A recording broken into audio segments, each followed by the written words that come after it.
Pane chitiko chinoshamisa chavhundutsa pano nyika yeZimbabwe, vachanzwana kuti aiwa this power struggle hapana kwatiri kuenda, vachiona kuti aiwa John Mnangagwa olistiwa the list yema-extraordinary soldiers munyika yeZimbabwe. Sana pane mashoko amudanyurwa panapa navakomana vafambira nawo nevakomana veintelligence unity ndobva subscribe like vatonda bell icon.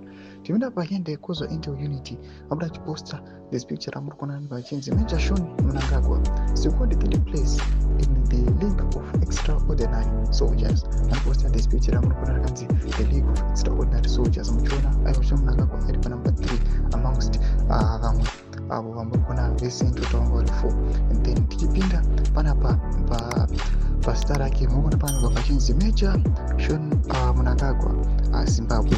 John Mnangagwa began his military career before his father Emmerson Mnangagwa became Zimbabwean president. John Mnangagwa has endured some of the most strict and difficult training programs in China, Russia, Zimbabwe, among others.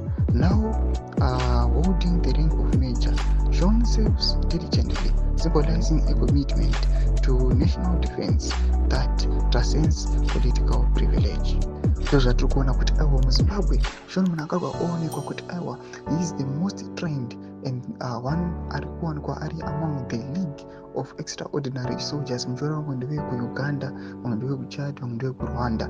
Ndavamuri kuona kuti aiwa munyika yeZimbabwe kwatorwa iye aiwa he is the only one atorwa muZimbabwe, and amongst this league anoonekwa ari the third. Tudze mafungiro enyu noti kudii pamusoro pechitiko ichi.